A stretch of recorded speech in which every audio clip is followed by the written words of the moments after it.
Hey guys, we have some great news for you. We know how important it is to prepare yourself and keep learning amazing skills to improve your portfolio, and that is why we're offering a super epic bundle of our best 50 courses for you. This epic bundle is available through ArtStation. It contains all of the videos and project files for our top 50 courses. We have modeling, sculpting, rendering, rigging, animation, Maya, characters, creatures, props, Substance Painter, ZBrush, Unreal Engine. All of the topics that we've been covering in the past years are going to be there. Our top 50 courses are going to be included in this bundle. This bundle is at a super price with an amazing 80% discount, and we will have this bundle available throughout January. So, if you are wanting or you want to have some very nice New Year resolutions, if you want to increase your 3D levels and you want to become a master at the 3D art, then this is your opportunity. Make sure to check the link down below. And welcome to the second part of this series, my friends. Today we're going to continue with our environment here, and it's time that we start adding some models. So today I want to focus on the architectural things of the modeling right here. We're going to do this like paneling that we have right here, the concrete stuff, and a couple of bits and details here and there. Now, there are some more complex objects, and I actually asked my assistant to help me with those. So probably for tomorrow, you're going to see some of the models already in. But again, the main purpose of this series is to give you guys an idea of how to approach this sort of projects when we're working on them. So let's start with the paneling here. I think this glossy panels right here are really important to the overall structure, and it might be a good idea to add them. So the best way to do that is, I'm going to move this to the side a little bit. There we go. The best way to do that is to either go to this wall that we have right here, which is already the size that we want, or to model them by our own. I think extracting this is going to be easier. So I'm going to right click and go into this face right here. And I'm going to say edit mesh and extract. That's going to extract that face. So now we have two objects. You can see this is a single plane. I'm going to select it. And since this is already the size of the tunnel that we're going to be using, the only thing we need to do here is count how many of this guy we have. So it's 1, 2, 3, 4, 5, 6, 7, 8, 9, 12, 13, 14. So it's 14. Is it 14? Is it 12? It's 12. What am I saying? It's 12 of them. So easiest way to do this is by using a tool called Insert Multiple Edge Loop. So we're going to go Mesh Tools, Insert Edge Loop right here. And I'm going to double click the tool. I'm going to say multiple edges, and I want one number less than the total amount of numbers or segments that I want. So if I want 12 segments, this is going to be 11. And I just draw them, just click on the edge so that it inserts the edge loop from top to bottom. And that's going to pretty much give me the same sort of divisions that we're going for here. Now, what I'm going to do here is going to be, I would say, slightly tricky, but hopefully everyone can follow along. I'm going to select all of these guys. Actually, I'm going to select all of these edges that we have right there. I'm going to say edit mesh, detach. What that will do is now each individual face is detached. As you can see right here, each part of this, like a whole polygon, is a separate face. And what I'm going to do is I'm going to select all of the faces again. I'm going to Control E to extrude. I'm going to offset ever so slightly, just a little bit of offset. And as you can see, by doing this offset, we're creating a small face inside of the element. Just a very small offset, something like this. It's 0.9 in my case. And after doing that, so in order for us to avoid having this like double faces, I'm just going to push this up. There we go. So why am I doing this? I want to create this sort of like detail that we have right here. Now, one thing that sometimes happens when we do this is that some of the edges get like merged together for some reason. In this case, that's not happening, so we're good. And now that we have this offset, I actually want to center the pivot point. And I want to increase the depth a little bit more. So I'm just going to push this out a little bit. There we go. And I want to bevel everything. So I'm just going to select the whole object and just bevel. And if this is working the way I'm intended this to work, as you can see, we're going to get a really nice bevel everywhere. We're going to do segments and a small fraction, something like that. And that, as you can see, will create all of the panelings that we need for our wall. So now it's just a matter of going out of isolation mode, selecting the panels, and just moving them where they're supposed to be. Now, the first thing I'm noticing here is that these panels are actually like embedded in this very big element right here. I didn't see it at first. Can we fix this? And the answer is yes. Usually all of the things that we do inside of modeling can be fixed after the fact. So what I'm going to do here is I'm going to push this guys forward a little bit. And then I'm going to reselect this, or actually you can see that this, when we extracted the face, we deleted it, but we can just select these two guys, bridge it, select the face again, and re-extract it. Or in this case, instead of extracting it, I'm just going to duplicate, which is the exact same thing. We'll just create a duplicate of that face. This face, I'm going to Control E to extrude. I'm going to push it forward like this. It's going to create the, again, this sort of like a barrier where these things are embedded. I might need to grab my other object, this guy's right here, and just make them ever so small, like that, and maybe just scale them on this axis as well. Very little. There we go, something like that.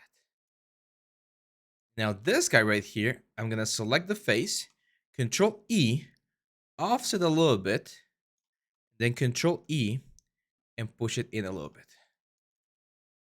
So as you can see now, let me select these two guys. As you can see now, we've created the proper space. I think I scaled this a little bit too much. There we go, that's a little bit better. And that's it. So now we have this object that's holding all of this like plates. I don't know what they are. It's just like a plastic plate or something. This object, I do want to like bevel it as well. I am a huge fan of beveling to give like some like nicer, cleaner looks to the whole thing. And there we go. Now, if we take a look at the image, you're going to see that this thing's actually like rising a little bit from the wall. So we're probably going to have to grab both elements, the box and this thing. I'm going to go to R to scale this. Let's center the pivot points, phrase transformations. That should allow me to scale them both at the same time. I'm just going to scale them a little bit and then just push them up.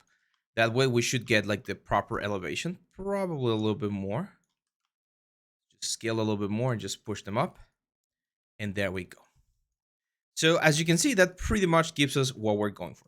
I hate having this thing floating around, so I'm just going to press H to hide it so we don't have to worry about that. Now, see this thing that's happening here? This is very common when we're working with like multiple planes inside of Maya. Like the camera has this thing called clip plane. So I'm going to select my perspective camera by clicking on this button.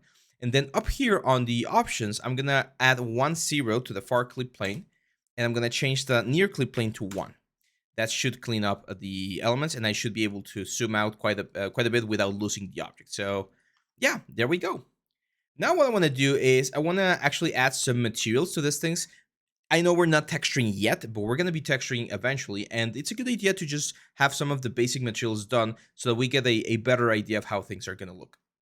So I'm going to select this guy, so I'm going to say mesh, separate, and then I'm going to combine them. It's this guy, and then this guy, and then this guy, and finally this guy. I'm going to combine those because they share the same material. And then it's pretty much the other ones. Like that, and we're going to combine those. There we go. It's a good idea to rename things and have proper naming conventions. I'm going to call this white panels underscore geo. I'm just going to copy this name, and this is going to be like a yellow panels. It's like a yellow green. It's kind of like a green hue. It's called green panels.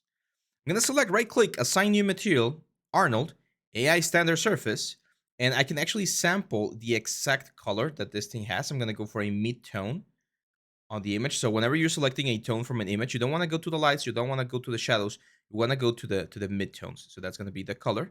Same thing for this one, assign new material. I'm not like properly naming these materials because I'm going to be using or modifying them later on, but it might not be a bad idea. So again, just grab like a sort of like a mid-tone here for the white. There we go. This one's way wider. It's the light that's making it really non-white. So I'm gonna bring the white up. And we can, of course, delete history. And if you select an object and delete the history, the last node that you have here on your attribute editor, that's always going to be the material. And well, there's a lot of little tricks and tips that we have right here. I know that we ran the promotion earlier about the Super Mega Bundle, but if you don't want to invest in the Super Mega Bundle, which is a great offer by the way, you can of course invest in a Skillshare. We actually have a free trial for you. Hey guys, Abraham here. I just want to remind you guys that we upload all of our courses to Skillshare. Skillshare is this amazing site where you can access a ton of different content to learn, improve, and grow as an artist. We have all of our courses available to watch and learn from right now in Skillshare. You can check the description down here, and Skillshare is offering 1 free month trial to their premium membership. With this membership, you're going to be able to access all of our courses and watch and learn all of the amazing things that we cover with all of the softwares. So, what are you waiting for? Check Skillshare down here below. So as you can see, now we have the proper materials here in our element. And I'm also going to add one material to this thing. This is going to be Let's again delete history, freeze transformation, and the name of this object is going to be metal panels frame underscore geo. I always like to use flags on my elements so that we know what they are. I'm going to shift P, and these three guys, I'm going to control G. I'm going to call this panels a group. Control G groups an object, and it's a very cool way to keep things organized. One of the other cool things about using this is that I can duplicate this panels group and then just rotate this 180 degrees and then just move this into position. The reason why the pivot point is like forward or a little bit more to the forward side is because whenever you group something, the pivot point goes to the ground plane to 0, 0, 0, and right now that's like over here. So that way we can have both of those sides very, very quickly. I'm going to select these two objects, right click, assign new material, Arnold, and we're going to do an AI standard surface. We're going to make this metallic, and we're going to increase the roughness. So it's a rough metal. And there we go. That's pretty much all we need. Let's save real quick. Let's jump into our camera, panels, look through selected, and I'm going to say Arnold and render to see what we have so far. Because even just adding that little detail, look at that. Just one little detail, and we already have something that looks really, really, really interesting, right? Like we already have this sort of like coloring, okay, following this sort of pattern. Now, what's the first thing I'm noticing? The first thing I'm noticing is the fact that we can see the red, like the dark lines on this paneling right here, and we're not really seeing it right here. So that tells me that the distance between the panels is slightly off. Now, fortunately, pretty much all of the panels we can separate. So I'm going to say mesh, separate, and then I'm going to select all of the individual panels again. Okay. I'm going to center the pivot point, and if we do that, we should be able to scale them individually so that we get the little like black line in between them. I'm gonna do the same thing over here. We can then recombine things. People will get scared about like separating and recombining. It's totally fine as long as you clean up the nodes that you get, because every time you separate and then you combine again, you get like extra nodes. We'll show you how to get rid of those. So we scale that again. There we go. Now if we render, still not big enough. You can see that we're not seeing the exact same, like the same intensity on the elements. So I'm gonna grab all of the panels on both sides. And technically, we're supposed to be seeing a little bit of the black frame, the metal frame that we have on the back. So I'm gonna make them even smaller. Again, so that when we render, we can actually see, there we go. That panel looks a little bit better. You can exaggerate it a little bit more even. That might be a little bit too much for my liking, but that's gonna give us an interesting effect right there. I'm gonna show you one of those like pro tricks that you can do to make this thing look even better. More often than not, in the real world, things are not perfectly aligned. So I'm gonna randomly select some of these guys, and then if we go to W, I can push some of these guys in a little bit. Then I'm gonna randomly select some of these guys over here, and I can push these guys in this case out a little bit. And then I can grab like a couple of these guys, for instance, just move them slightly to the right or slightly to the left. In that way, things are not going to be perfectly framed.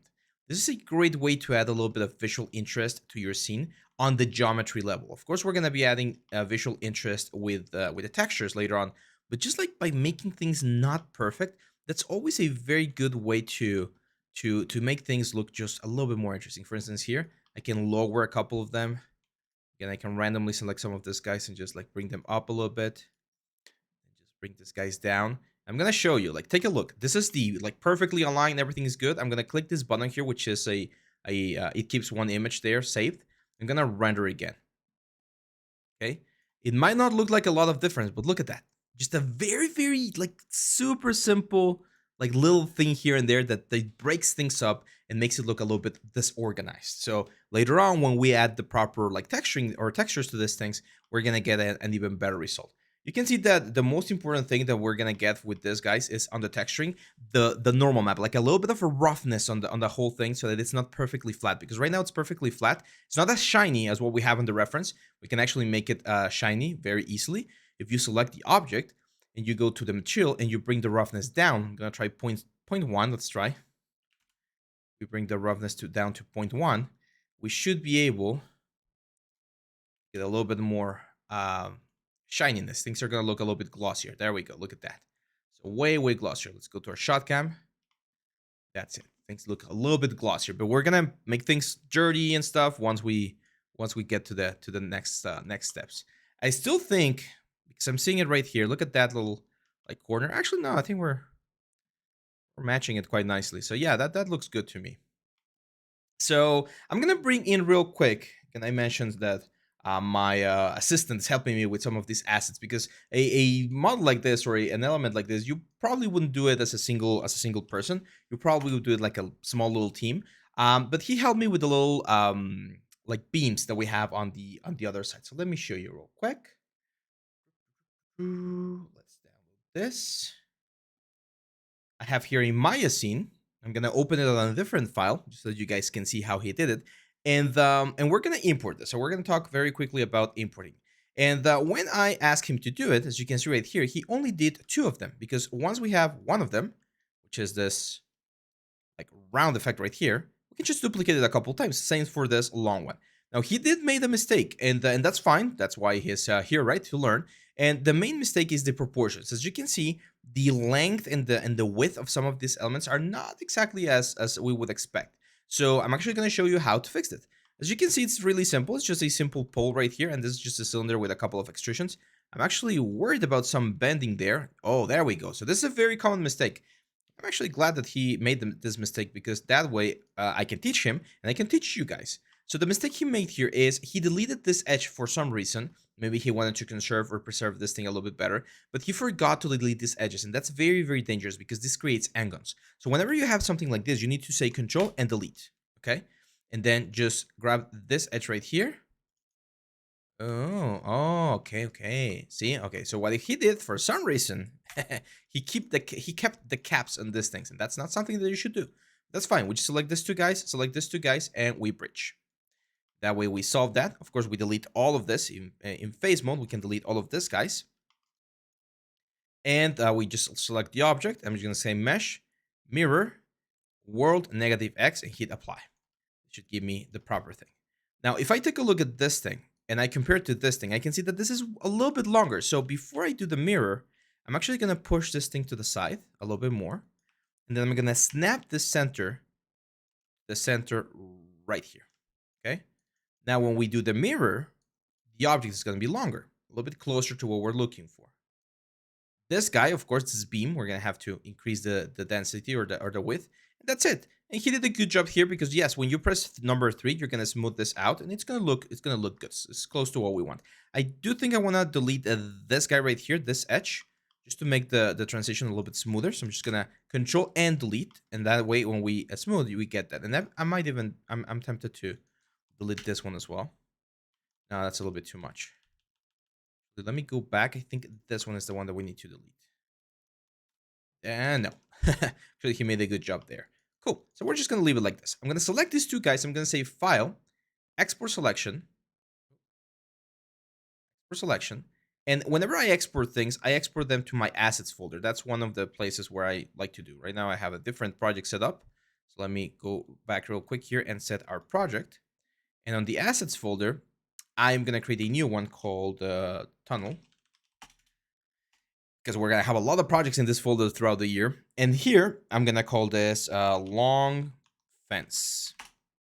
There we go. Now we go back to our mesh right here. And we're going to import it. Of course, we're going to stop the render. It was on IPR, so let's stop that. I'm going to say File, Import, go to our Assets folder, Tunnel, and there's the long fence. You can see the size is really, really, really small. So we're going to have to grab both elements. It's a good idea to combine them and then just scale them to the proper proportion. I'm actually going to go to my main camera, panels, look through selected, and I can see that this guys, I'm going to do a tear off copy. So I can see that these guys are not as big, so we're going to make them slightly smaller, roughly around here. See, that's roughly the size if they were standing on the ground. So I need to bring this up, perspective, push them forward a little bit. They're a little bit outside of the tunnel. Go back here. Now we can bring them right here. That's roughly the position. When I might need to make them a little bit smaller. they're supposed to be. Here's where we need to match the perspective. So what this tells me is I'm going to find the point where they need to be, which in this case is right here. Like if we were to position this guys right there, that would be the position, right? Like based on the photograph that we have, this is where they're supposed to be. Now we go to the camera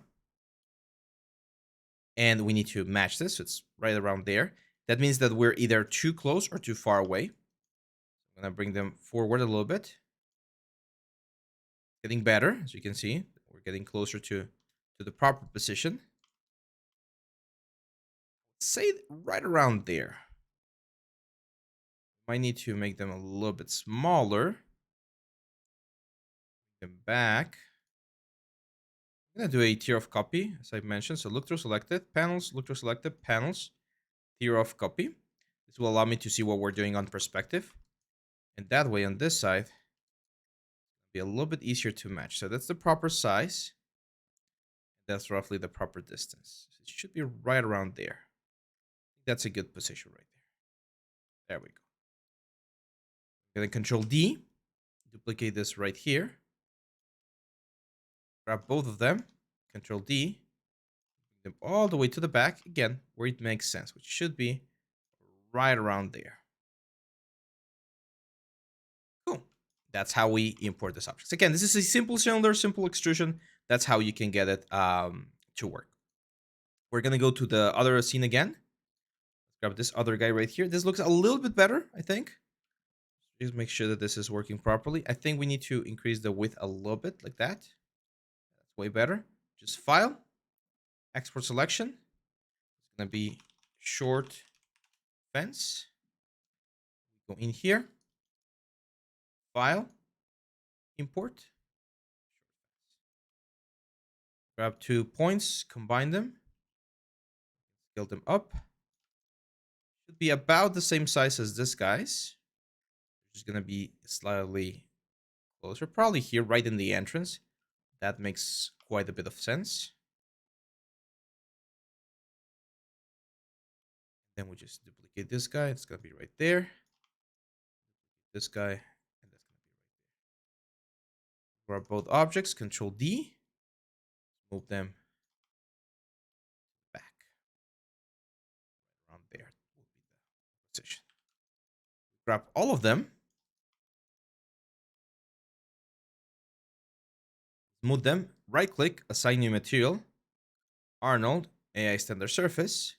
And we're going to call this M shiny metal. It's going to be metal and it's going to be shiny, as the name implies. So now we have that. We can save. Let's do a quick render to see how this looks. As you can see, the render is not showing. Why is that not showing? Remember that Arnold is an external software that's built inside of Maya. So when you do a change inside of your scene, you need to send that information to Arnold.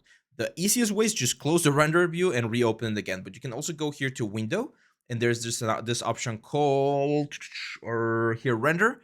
And I think it's this one, Refresh Render. And when you refresh, you send the information back again, and that's how you get this sort of stuff. I think this looks good. I think some of the positions for these elements are a little bit wrong, so I'm just gonna move them a little bit. This guy's gonna be a little bit further out. For this guys, again, doesn't have to be perfect because we can play around with some imperfections. It's always good on the world. There we go. That's looking quite nice. I like this. I like this. So let's figure out now the sidewalk, because the sidewalk has a little bit of an interesting like slanted surface. We saw it already with this sort of like triangles right here. So what I'm going to do here is I'm going to delete this edges, Control Delete again, always Control Delete. I'm going to grab this guy right here and this guy right here. I'm going to scale it in, which is roughly around there. That's roughly the direction that we're going to be following, I think.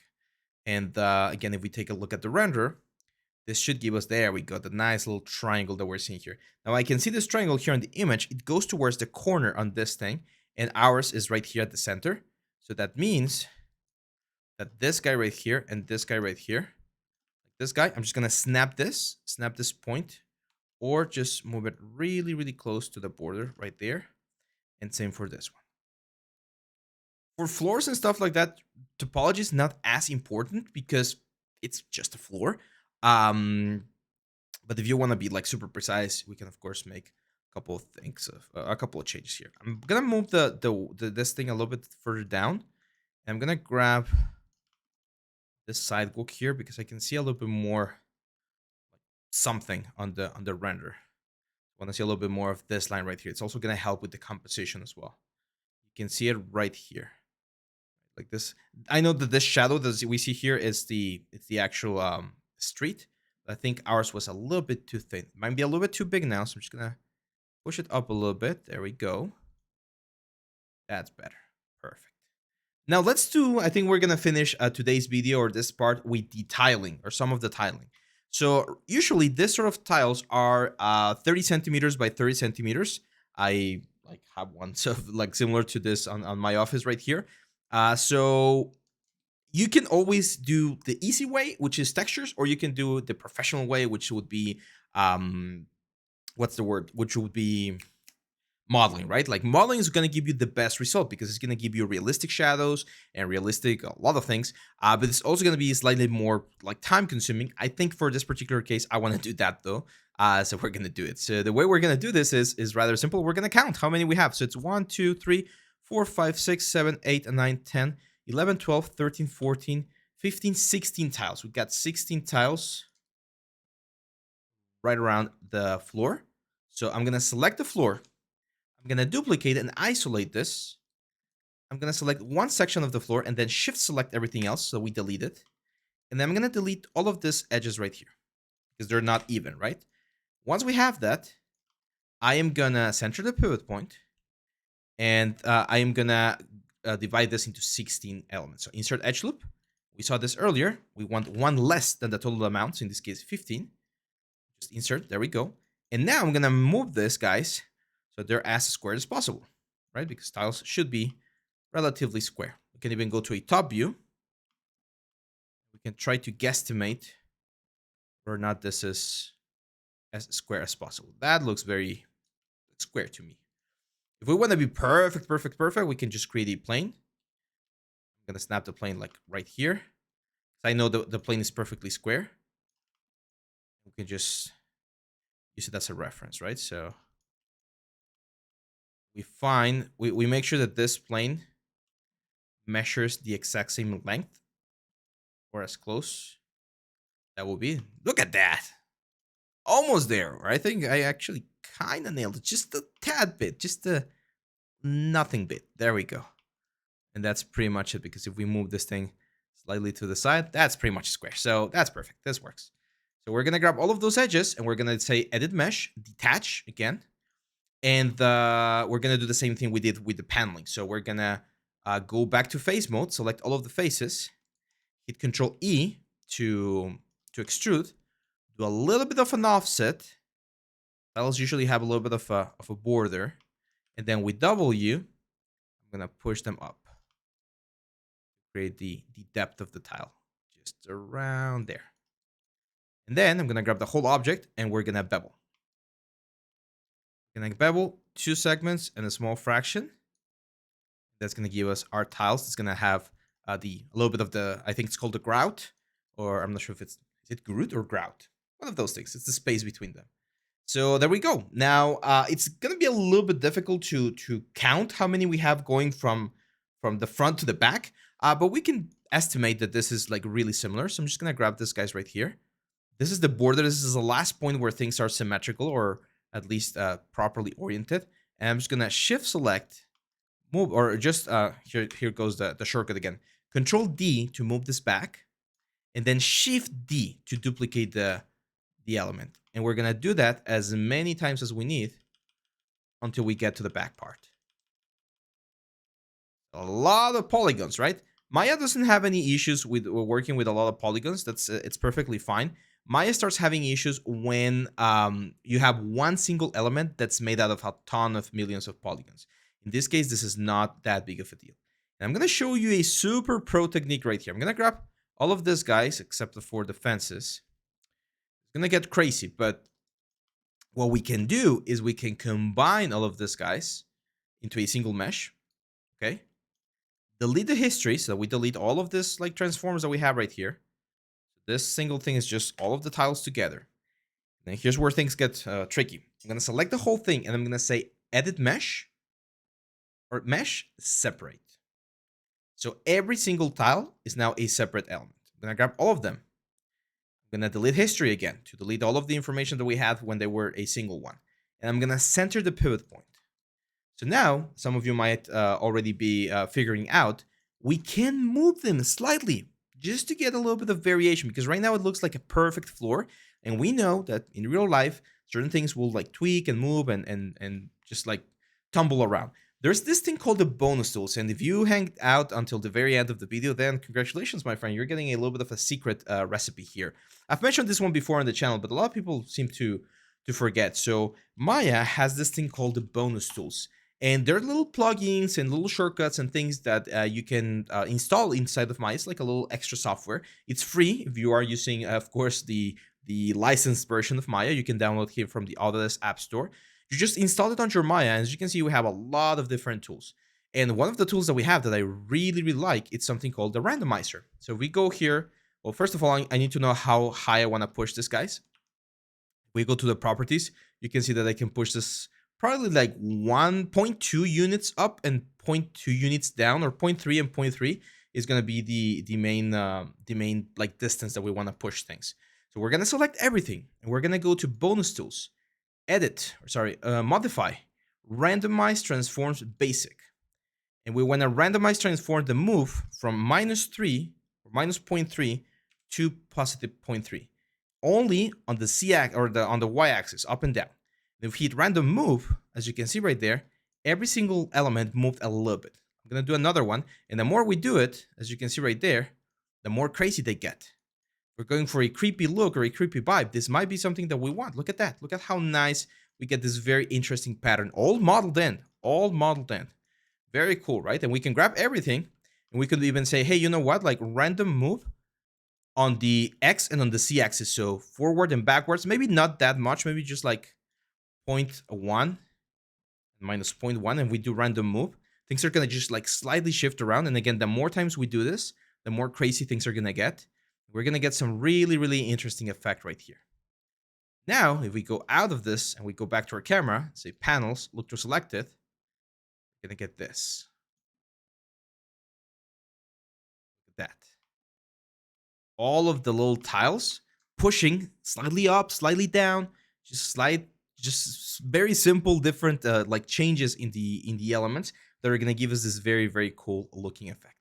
Some of you might be like, okay, that looks cool, but how are we going to do the rest of the stair right here? Like, how are we going to do this little section right here where things are not going in the exact same direction?